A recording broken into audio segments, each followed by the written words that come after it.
coast, every culture, every angle. This is Arise America.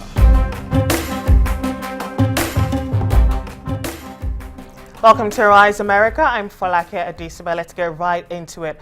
Police in Turkey investigating the alleged killing of Saudi journalist Jamal Khashoggi have expanded their search. Unnamed Turkish officials say his body may have been disposed of in the nearby Belgrade forest or on farmland. Mr. Khashoggi disappeared after entering the Saudi consulate in Istanbul on the 2nd of October, where Turkish officials allege he was murdered. Saudi Arabia denies any knowledge of what happened to him. Samples taken from the Saudi consulate and the consul's residence during searches this week are being tested for a match with Mr. Khashoggi's DNA. And Turkish Foreign Minister Mevlut Cavusoglu today denied sharing any audio recordings related to Saudi journalist Jamal Khashoggi's disappearance with U.S. officials. During a visit to Albania, Cavusoglu said Turkey would share with the world the results of its investigation into Khashoggi's disappearance. U.S. Secretary of State Mike Pompeo, who visited Saudi Arabia and Turkey this week, had told reporters on a plane to Mexico that he's neither seen nor heard such a recording. It is out of the question for Turkey to give Pompeo or any other U.S. official any audio recording. Of course, we have some information and evidence on hand from the investigation, but we will share all of this with the whole world after a very clear result emerges. Because the whole world really understandably is curious about what happened to Khashoggi and how it happened.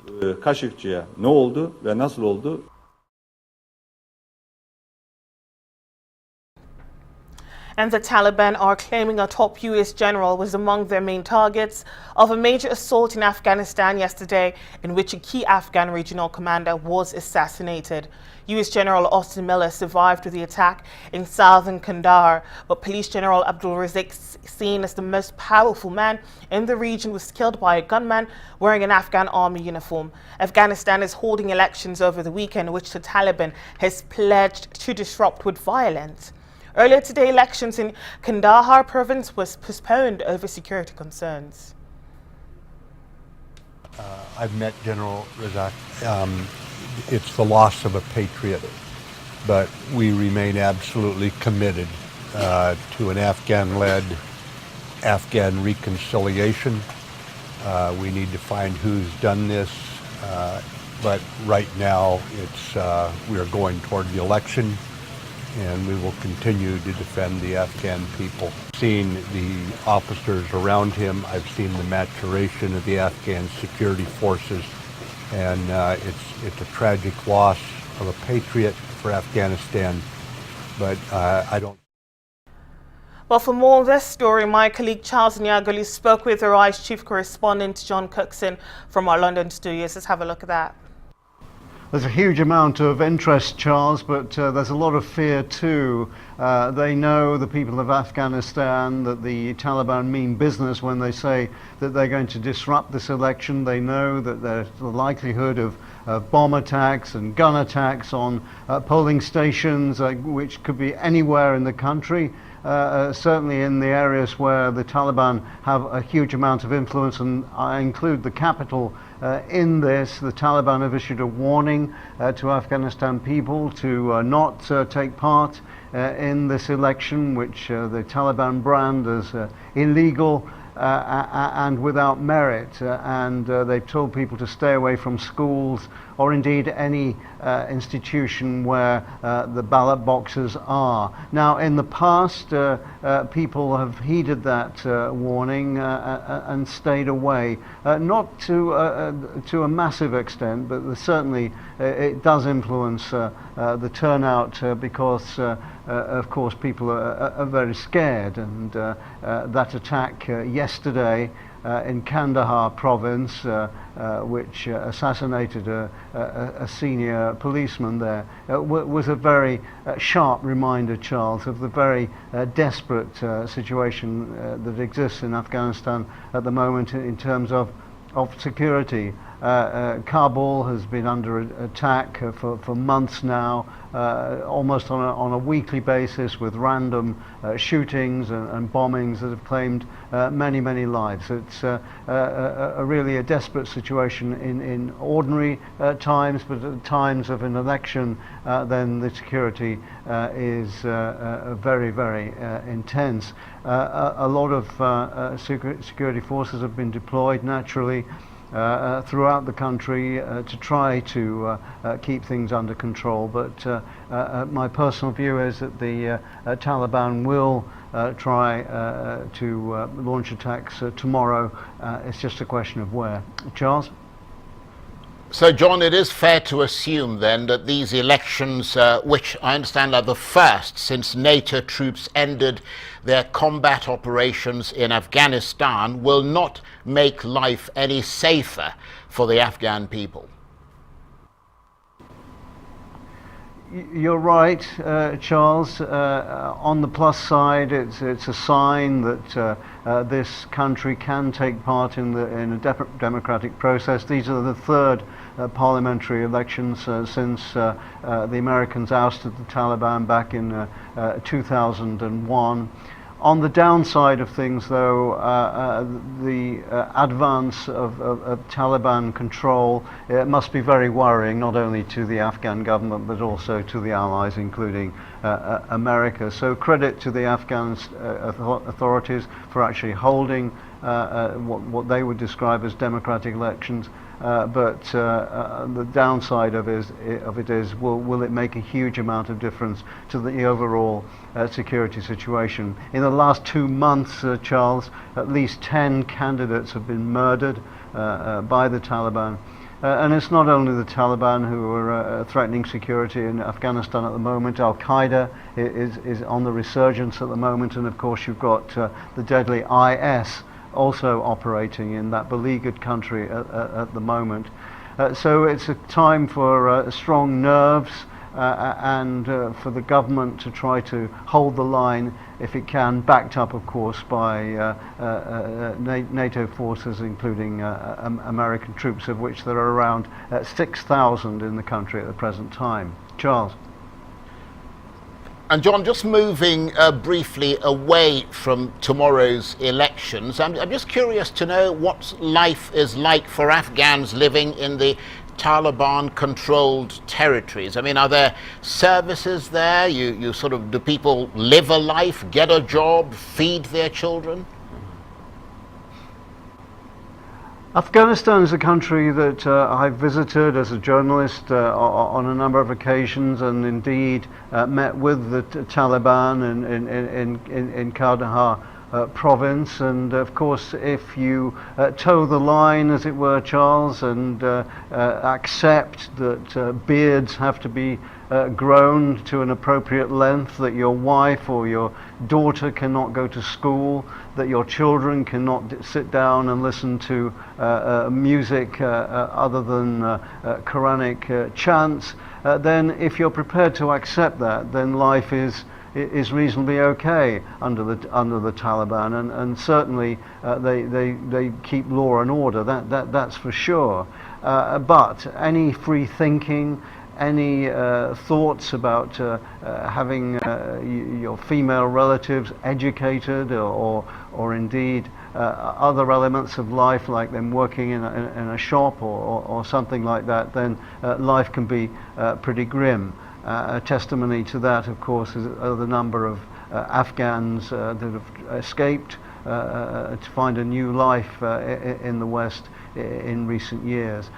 Because make no mistake, the Taliban interpretation of the Sharia law is the right at the far end of the scale. It's a way of life. It's a male dominated society, ruled of course by religious laws. Charles?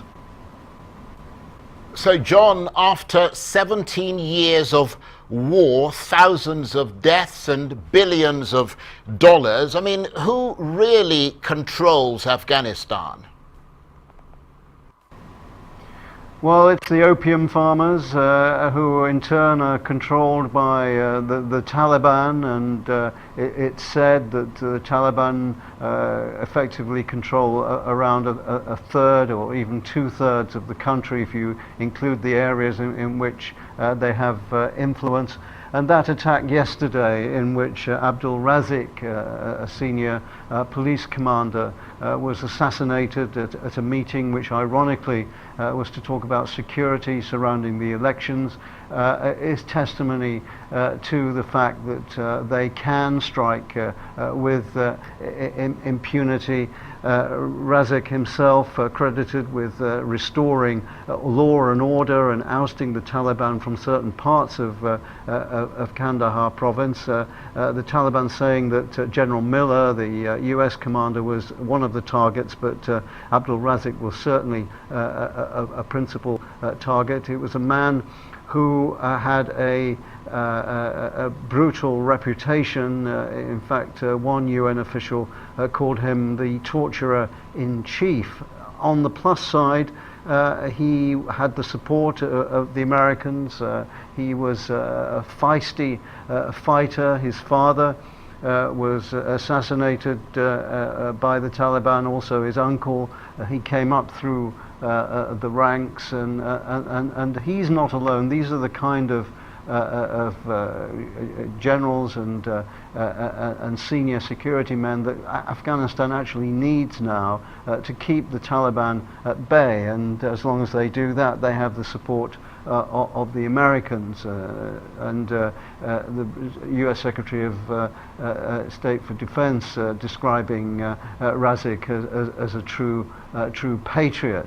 But his assassination yesterday by a man dressed in a Afghan soldier's uniform is testimony that the Taliban have the capability to strike at will and apparently with impunity virtually anywhere in Afghanistan these days. Charles.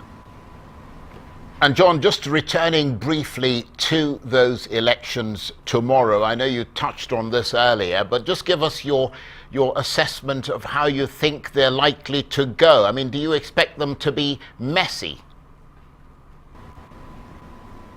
Messy to the extent that Afghan people will stay away from polling stations because they've been warned by the Taliban not to go there. Messy to the extent that a number of candidates have already been assassinated, and maybe more will be in the coming days. But on the plus side, the fact that Afghanistan can mount, even though in this perilous situation in terms of security, elections that are recognized by the international community, that is credit to Afghanistan as a nation. And this, of course, comes ahead of presidential elections, which are due next year. You are watching Arise America. Time now for a short break, but there's still plenty more here to stay with us. Coast to coast. Every culture. Every angle. This is Arise America.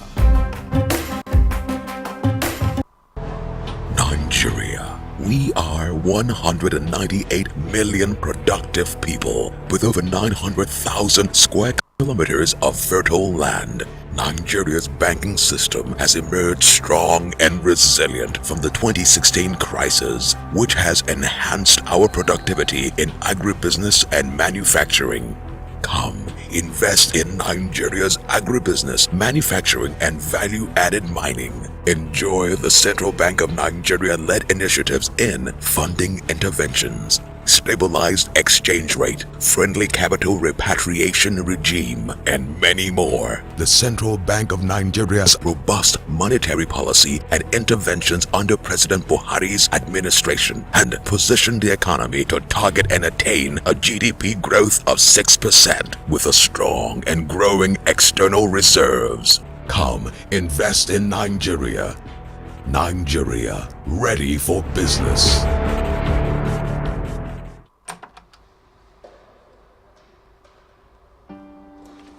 There is nothing as symbolic as a door. It shuts to protect you and opens to give you much more. Everyone wants to succeed,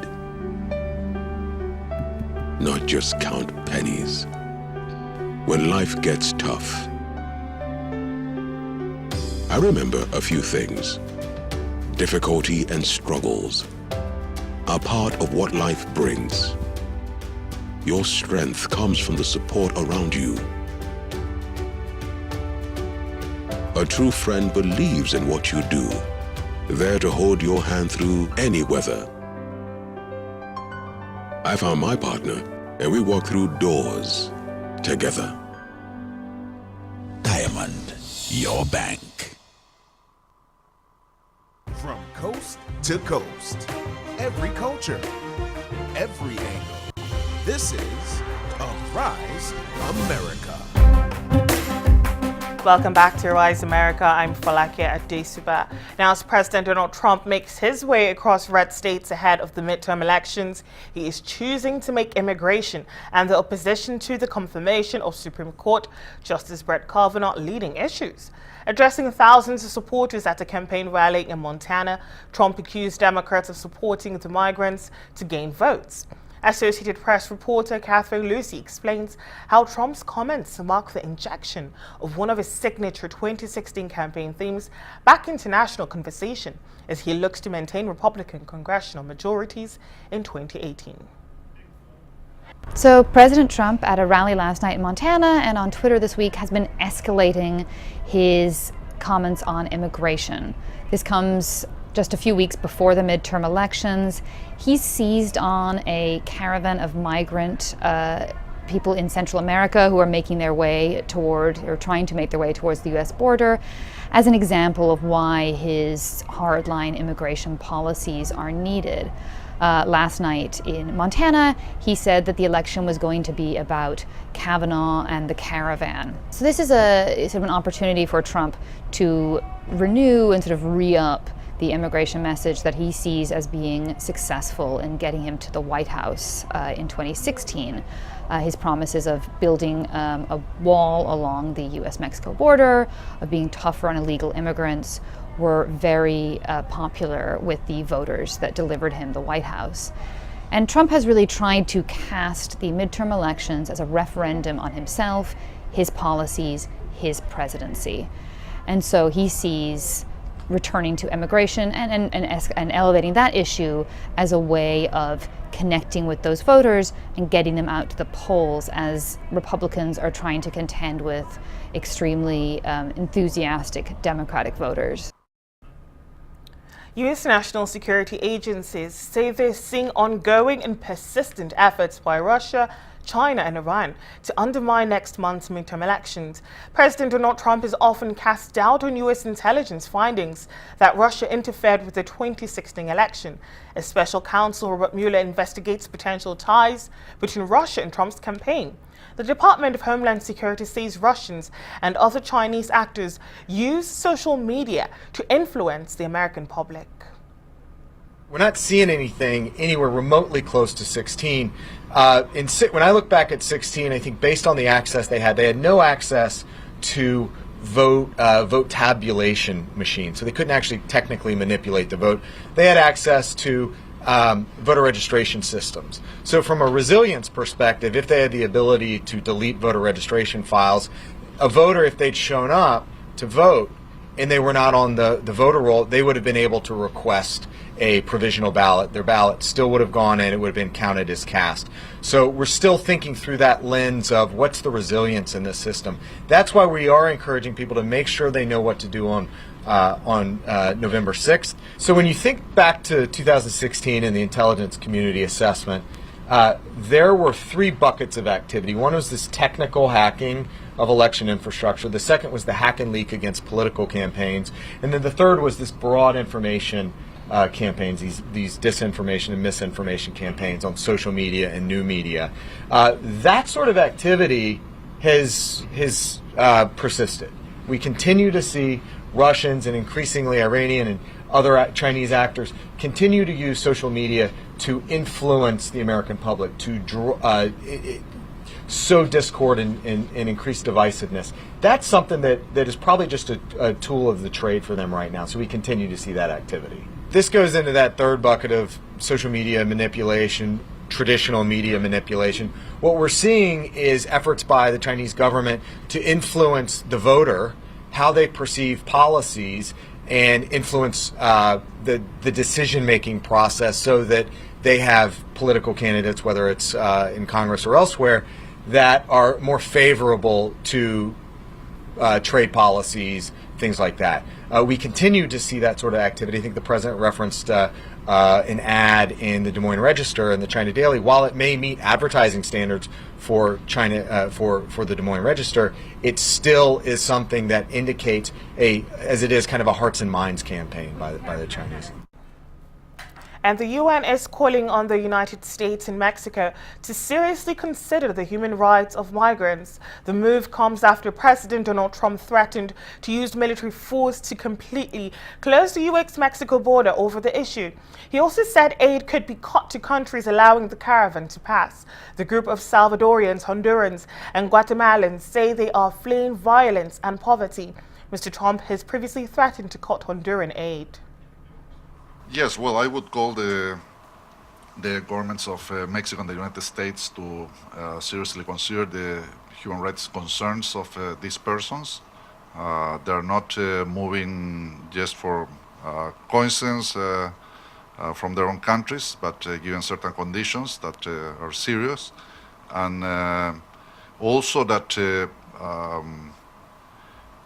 the respect of their rights mean that each and every case has to be individually considered, that there cannot be massive collective expulsions, for instance, in violation of international law, and that as the UN has said, and it's the purpose of the Global Compact, they should establish further channels to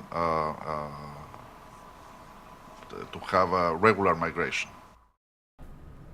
And U.S. Defense Secretary Jim Mattis said he remains keen for a constructive relationship with Beijing, but expressed concern about its military activities in the disputed South China Sea. Speaking in Singapore a day after meeting Chinese Defense Minister Wei Feng, Mattis said they had agreed over a military relationship that is a source of stability between both countries.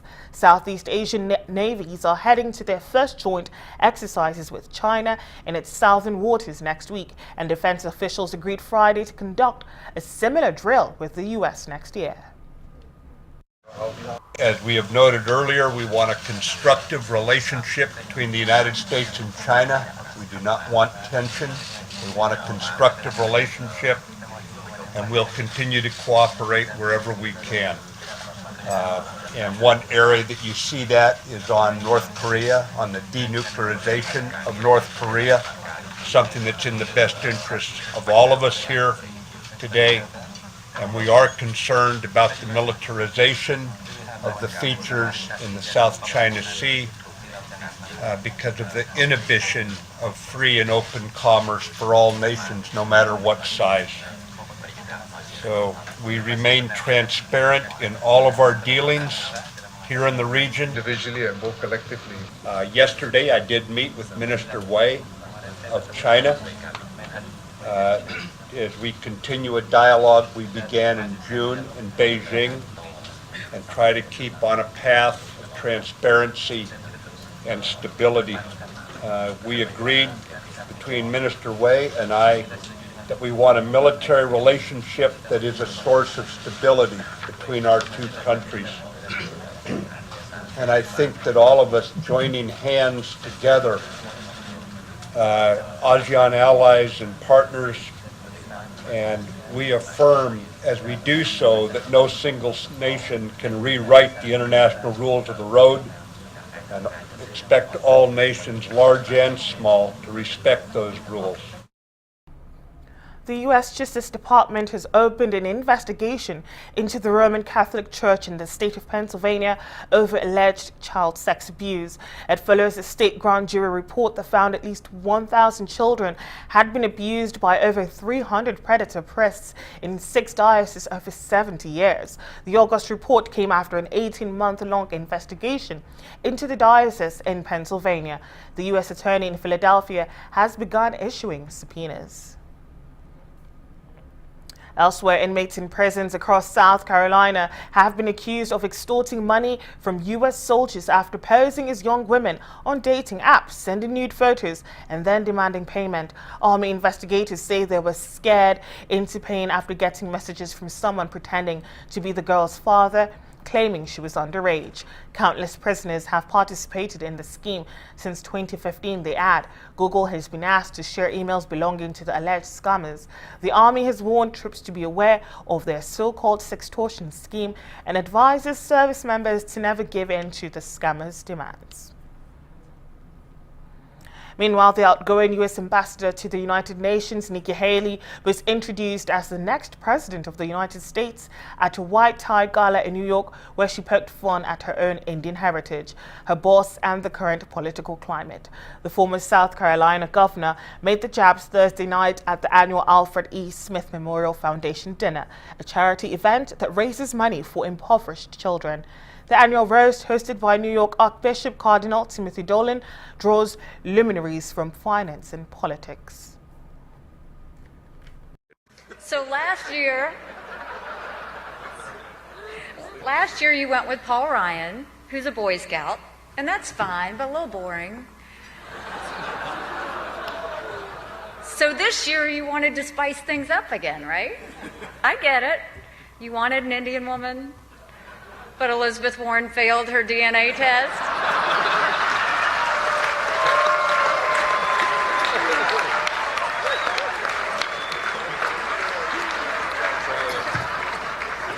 Actually, when the president found out that I was Indian American, he asked me if I was from the same tribe as Elizabeth Warren. So I really am super excited to be at the Al Smith dinner. As a member of the Trump cabinet, it is a thrill to be out to dinner without being harassed. Actually, the president called me this morning and gave me some really good advice. He said, if I get stuck for laughs, just brag about his accomplishments. It really killed at the UN, I gotta tell you. In our toxic political environment, I've heard some people in both parties describe their opponents as enemies or evil. In America, our political opponents are not evil. In South Sudan, where rape is routinely used as a weapon of war, that is evil. In Syria, where the dictator uses chemical weapons to murder innocent children, that is evil. In North Korea, where American student Otto Warmbier was tortured to death, that was evil. In the last 2 years, I've seen true evil. We have some serious political differences here at home, but our opponents are not evil. They're just our opponents. We are blessed with a political system that allows us to resolve our differences peacefully. In the end, we must recognize that we are all Americans.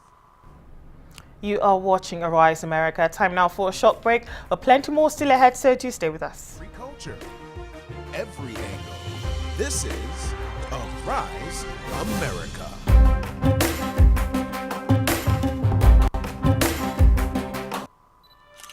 As a fashion writer, I know how quickly trends are created and changed. In business, it's no different.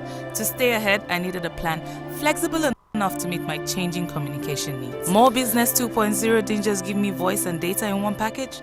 I got a whole lot more. With More Business, setting up my website was no problem. But I'm not just a fashion writer.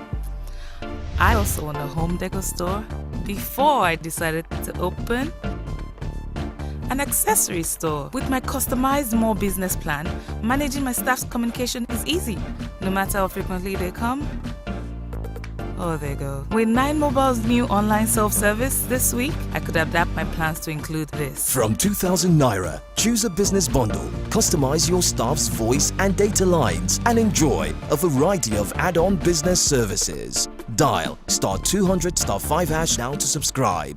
More business. There is a reason Africa is called the new frontier.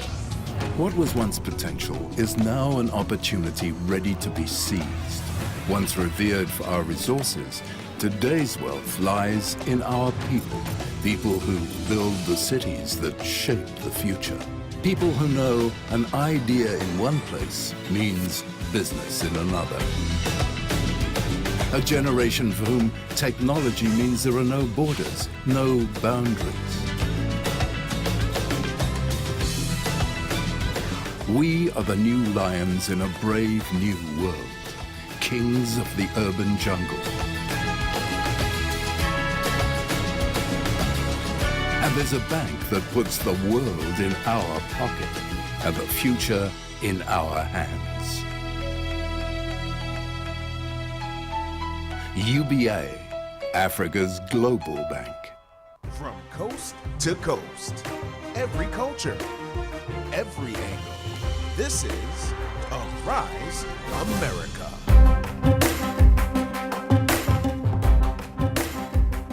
Welcome back to Rise America. I'm Folake Adesugba.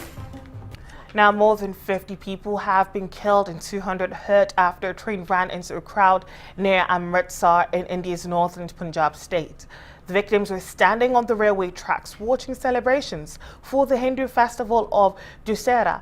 Eyewitnesses told local media they did not hear the train approach as they watched a firecracker-filled effigy of the demon king Ravana burn.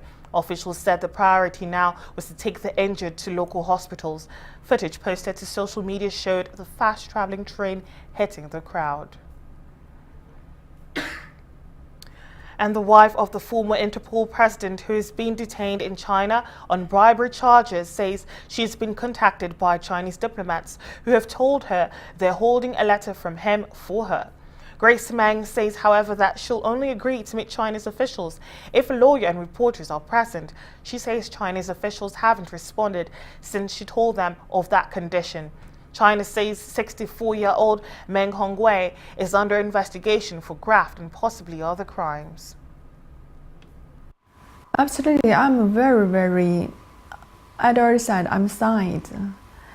I feel hopeless, but angry too, even hate. You can imagine when your children, when your sons ask you, "Where daddy?" How can I answer? Who wants their children, they grow up, they have no daddy? Yesterday, I'd already say they are cruel, they are dirty. So I'm not sure what happened. My husband wrote a letter to me, but I asked them to give this letter to French policemen and let them to transfer me. It's right? Transfer me, but no answer. I know my husband's dream is to make the world safer, but he can't help himself. He's not safer. His disappearance. United Nations Middle East envoy Nikolay Mladenov has told the UN Security Council that the situation in Gaza is imploding. Mladenov said that there is a conflict that nobody wants to claim and it needs more than just words will prevent it. Hagai Al-Ad from the Israeli human rights group B'Tselem told the council he believes Israel is trying to settle the conflict with Palestinians unilaterally. This is not allowed. The situation in Gaza is imploding. This is not a hyperbole. This is not alarmism. It is reality. The World Bank recently warned that the Gaza economy is in freefall, with an official unemployment rate of 53% and over 70% among the Palestinian youth. Every second person in Gaza now lives below the poverty line. All key indicators, humanitarian, economic, security, and political, continue to deteriorate.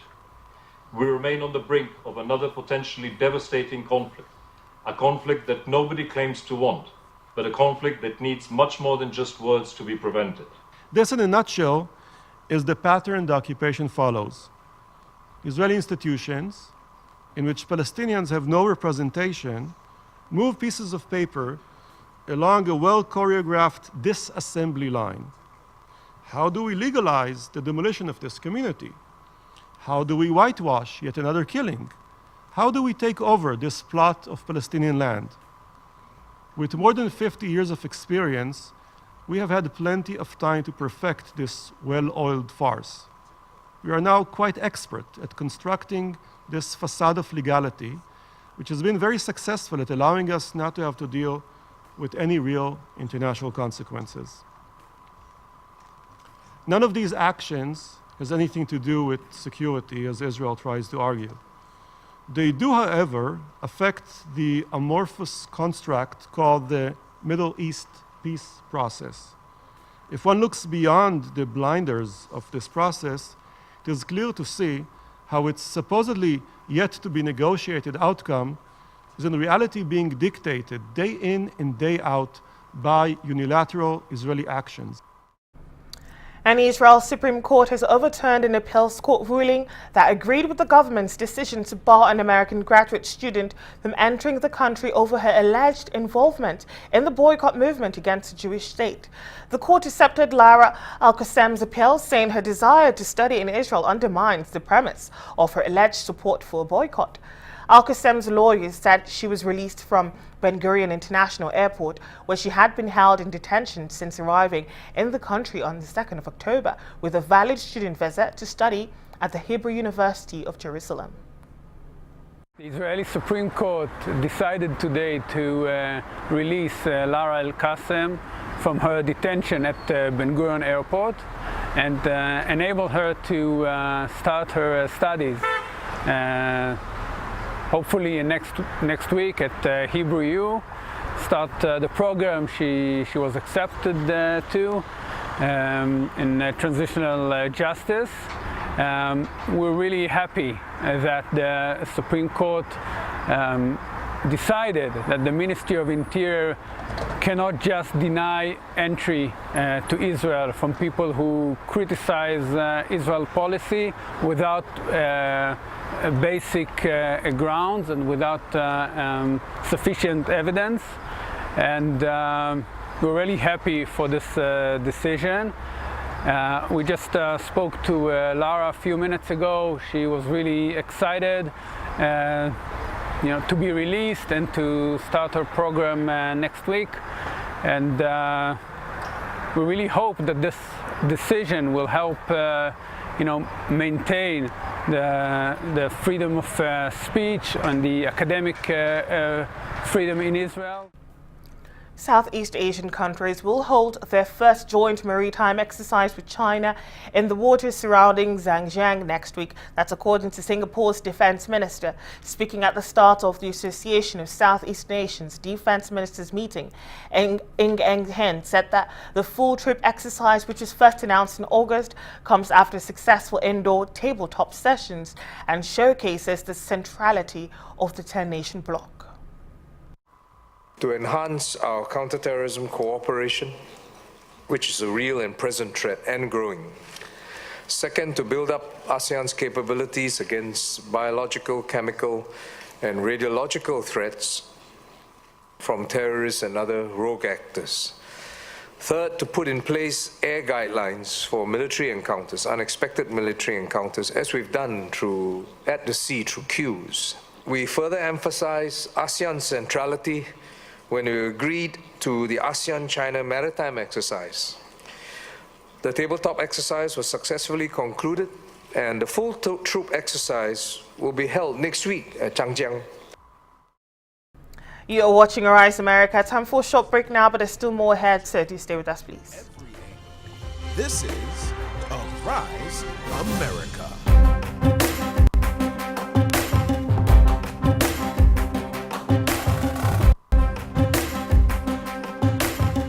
There is a reason Africa is called the new frontier. What was once potential is now an opportunity ready to be seized. Once revered for our resources, today's wealth lies in our people. People who build the cities that shape the future. People who know an idea in one place means business in another. A generation for whom technology means there are no borders, no boundaries. We are the new lions in a brave new world, kings of the urban jungle. And there's a bank that puts the world in our pocket and the future in our hands.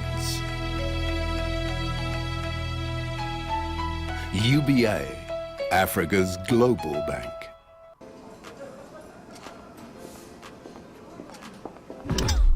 In a fast-paced world, you need the ability to make everything move at your own speed. Stay ahead and not miss anything. That's why I'm on More Life Complete, which lets me call everyone in Nigeria on all networks at just 15 kobo per second. You can also call any line in the United States, Canada, UK, Germany, India, China, and Malaysia too, at just 15 kobo per second. And just when you think life can't get any easier, I get 15 free minutes to call anyone in the 9 Mobile family. Just booked your ticket to London. Before you think I've got to compete on More Life, I also get 15 minutes free browsing to catch up on sports updates and anything online. Now that's what I call the complete package.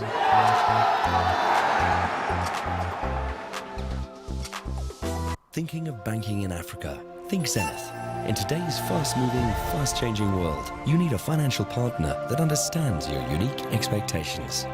A bank with presence in major financial centers across the world, with the enabling platform to facilitate seamlessly, whenever, wherever, however. A bank with best-in-class financial solutions from a superb combination of technology and human touch for easy, fast, and secure banking that creates real value. Turning dreams into reality is now in your hands. People, technology, service. Zenith Bank, in your best interest. From coast to coast, every culture, every angle. This is Arise America.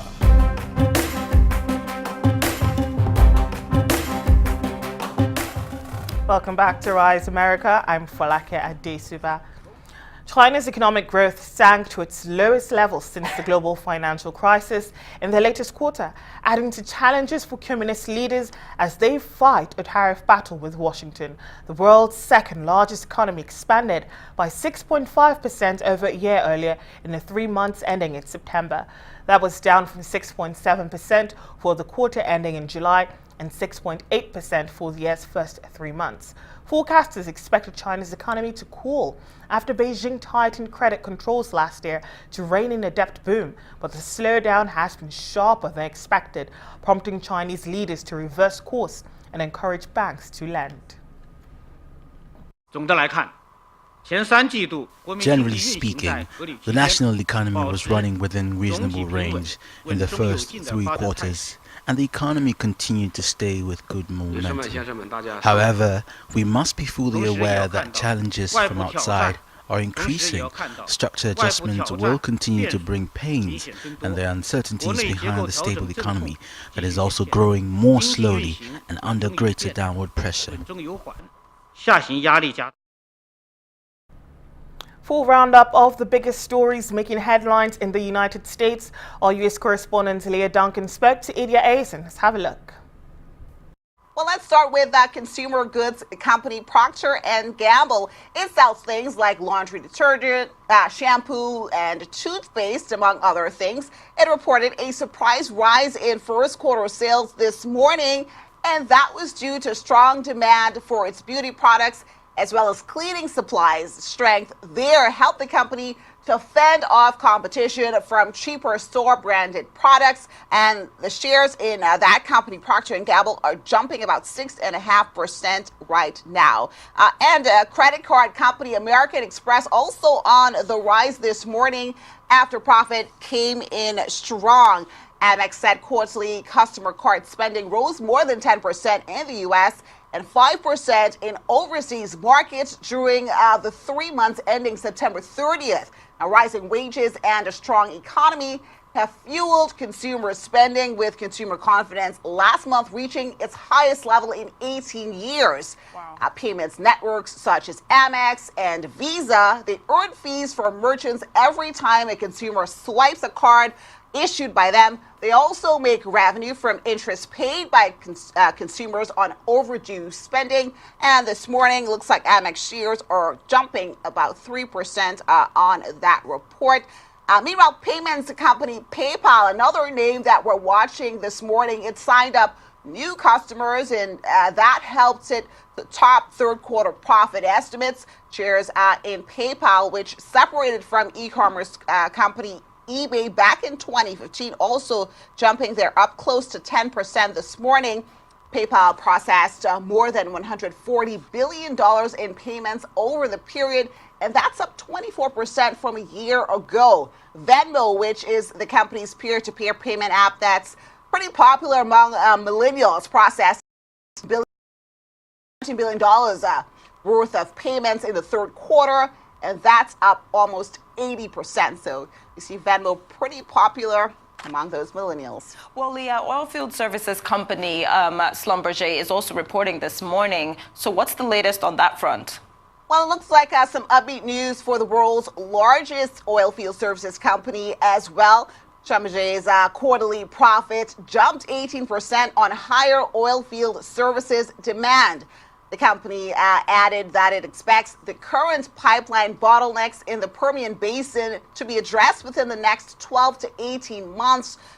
U.S. crude prices, of course, as we know, are up about 40% from a year ago, but service companies, which help operators drill and finish wells, have seen demand for their work cool as producers clamp down on spending and delay completions due to pipeline bottlenecks. Schlumberger's international revenue rose about 1.3%, while revenue from its North America business gained 23%, and that stock is moving higher by 2% this hour. And checking in on oil prices right now, it looks like Brent crude is up 1.3% back above that $80 a barrel level. U.S. crude rising as well. It's also up about 1%. Looks like prices getting a boost today on signs of surging demand over in China.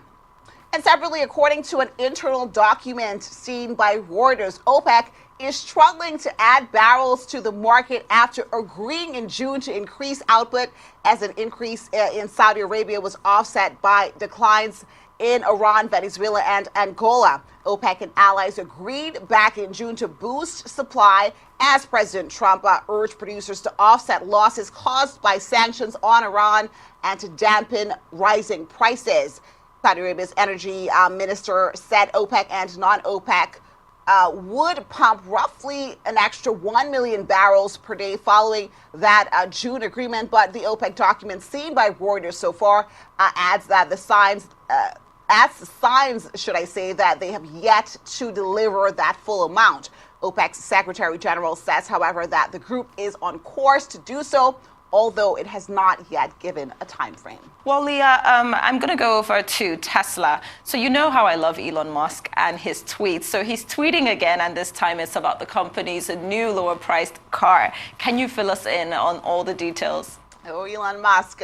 Well, electric car maker Tesla finally introduced a new $45,000 version of its Model 3 sedan. And of course, as you mentioned, Musk tweeted all about it last night. Now, according to Tesla's website, the rear-wheel drive model has a mid-range battery lasting 260 miles, which is actually 50 miles less than the long-range battery that the more expensive Model 3 is equipped with. Musk tweeted that the $45,000 price tag could actually come down to about $31,000 after estimated incentives and gas savings. Tesla has promised the lowest spec model of the Model 3 will be available at a purchase price of around $35,000, but it has yet to offer this low-cost mass Model 3 to the public. So we're still waiting to see when that will come out. Tesla shares are moving higher today on this news. It's up about 1%, which is actually a departure from Musk tweeting and then seeing a negative reaction in the stock as we have seen in recent weeks. Well, that's good to see something positive happening to Tesla recently, Leah. Thank you so much for joining me to discuss this. But before I let you go, what else is on your radar that you're looking at and you can share with us? Americans all have an equal chance of becoming a billionaire today. The drawing for the second largest lottery in U.S. history will be held later on. The U.S. Mega Millions jackpot has reached almost $1 billion. The drawing rose from $667 million on Tuesday when no one had the lucky six numbers. The immediate cash value of the Mega Millions prize is $548 million. Otherwise, $970 million is paid out over 29 years. Wow. The excitement has attracted the attention from many people who don't even ordinarily buy these tickets. Keep in mind, though, that the odds of winning the Mega Millions jackpot are 1 in more than 300 million. So we'll look to see who actually scores that lucky. Arise U.S. business correspondent Lee Duncan there early on. To other business stories, Irish Prime Minister Leo Varadkar says concerns about a possible return of past tensions on the island. About 3,700 people died during 30 years of troubles cannot be ignored. Varadkar also pointed out that getting any deal approved will not just be a question of satisfying UK Prime Minister Theresa May's allies and the UK Parliament, but will be voted on by members of the European Parliament as well. It's not something that's going to be centre stage in the negotiations, because the negotiations are very much about a solution and have got to the point where they become very technical. But certainly it's something that's in the back of my mind as a potential consequence if we get this wrong. I'm open to the idea of an extension or a longer transition period, but that's not an alternative to a legally binding Irish backstop. So, yeah, it's certainly not an alternative. It's just something that might be part of the mix. But the internal politics in the United Kingdom is very difficult. She's running a minority government with internal divisions, and even the opposition in the United Kingdom is divided on these issues. So that's a judgment call she's going to have to make. As I pointed out yesterday, we shouldn't forget that this isn't just a case of getting a deal that Westminster can accept. It also has to be accepted by the European Parliament as well. And the European Parliament has been very strong in supporting Ireland and our need to have a backstop to avoid a hard border, and also particularly when it comes to citizens' rights, the European Parliament has been a very strong ally of ours there too.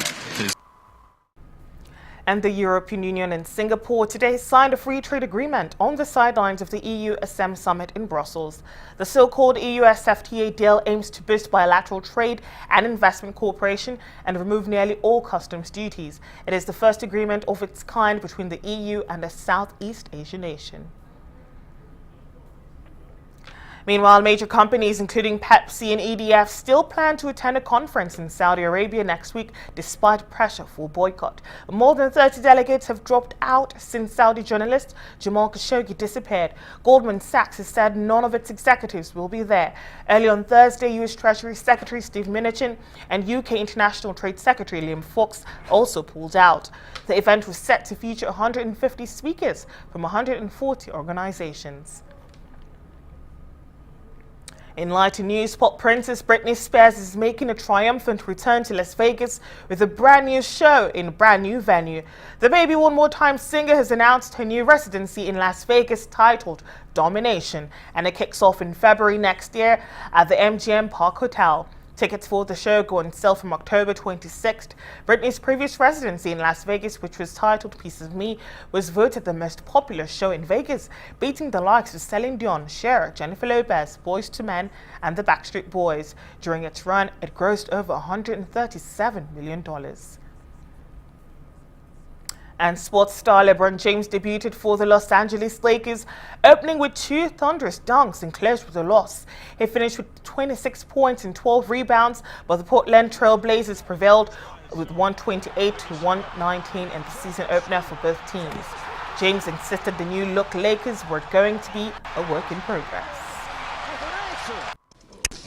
We had some good, we had some bad, which is as expected for game one. What was the good? What'd you like? I like our fight to get back into the game when we're down double digits. I like the way we competed at times. I like the way we shared the ball at times as well. And so those are all positives. And what was concerning to you? What was bad?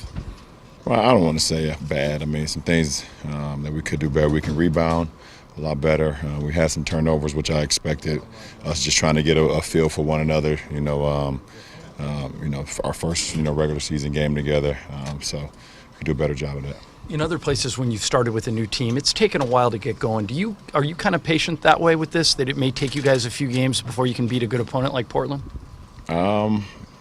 Listen, that's all I've been preaching, since the season started, since we got back to work, that it's going to take patience from our team, from all of us, just to figure out one another, figure out what we're good at, figure out what we're not so good at and how we can, be better at it. So it was a good first test for us to be in a building where they haven't lost in the 2000s. What did you say to the guys after the game in the locker room? Nothing.